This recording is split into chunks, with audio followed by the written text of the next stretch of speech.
আজ রান্না করছি ঝিঙে পোস্ত। নমস্কার দর্শক বন্ধুরা, রান্না করছি ঝিঙে আলু পোস্ত। সর্ষের তেলে শুকনো লঙ্কা ছিঁড়ে ফোড়ন দিয়েছি আর দিলাম পাঁচফোড়ন। ফোড়নটা আমি একটু ভেজে নেব। ফোড়নটা আমি আঁচ কমিয়ে সুন্দর করে ভেজে নিয়েছি, এতে ফোড়নটা পড়েও নিই আর খুব সুন্দর একটা ঘ্রাণ হচ্ছে। এই পর্যায়ে আমি সামান্য একটু নুন দিয়ে দিচ্ছি। নুনটা ভালো করে মিশিয়ে নিলাম, নিয়ে এবার আমি কেটে রাখা আলু দিচ্ছি। নুনটা তেলে মিশিয়ে আমি আলুটা দিলাম, কেন তাতে তেলটা ছিটকে এলো না।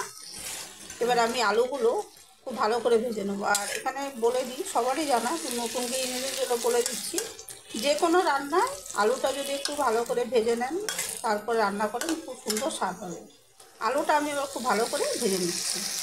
দেখুন, আলুটা সুন্দর করে ভেজে নিয়েছি, এর থেকে বেশি আর ভাজবো না আমি।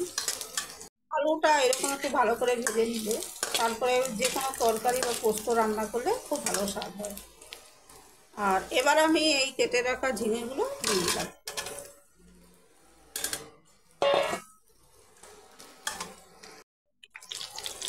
তখন আমি আলু ভাজার সময় খুব সামান্য ছিটে ফোটা নুন মিশিয়েছিলাম, সেটা তেল ছিটকে না আসার জন্য। এখন আমি তরকারির জন্য এই নুনটা মিশিয়ে দিচ্ছি, লাগলে পরে আবার দেবো। আগের থেকে আমি বেশি নুন দিচ্ছি না। এবার এই নুনটা খুব ভালো করে মিশিয়ে দিচ্ছি। মিশিয়ে নিয়ে ঢাকা দিয়ে আমি কিছুক্ষণ ভাজা ভাজা করে নেবো ঝিঙে।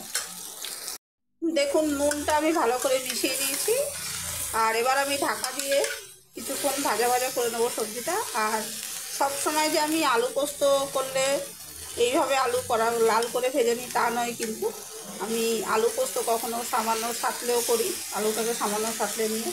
আর আলু পোস্ত ভাপা যেটা করি সেটার মধ্যে আলুটা খুব ভালো করে ভেজে নিয়ে তারপরে পোস্ত বাটা, কাঁচা সরষের তেল, স্বাদ মতো নুন, এসব সমস্ত দিয়ে আমি ভাপিয়ে নিই বাটিতে নিই, সেটা অন্যরকম খেতে হয়। তো সব সময় যে আলুটা আমি কড়া করে ভেজেই পোস্ত করি তা কিন্তু না। আচ্ছা, এবার আমি ঢাকা দিয়ে এটাকে ভাজা করে নেবো সবজিগুলো। দেখুন, ঝিঙে আলু সব সুন্দর সেদ্ধ হয়ে গেছে আর জলও শুকিয়ে গেছে। এই পর্যায়ে আমি কাঁচা পোস্ত বাটা মেশাবো।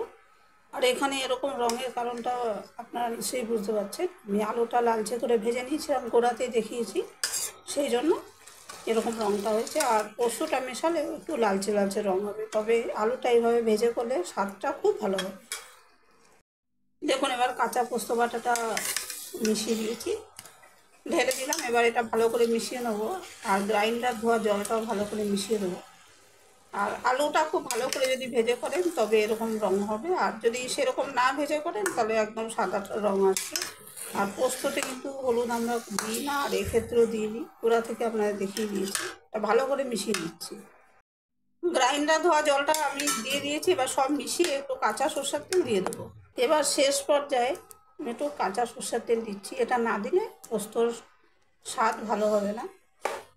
কাঁচা সরষের তেলটা আমি খুব ভালো করে মিশিয়ে দিচ্ছি। আর এইভাবে আলুটা একটু ভেজে করে দেখবেন, পোস্ত খুব সুন্দর খেতে হয়।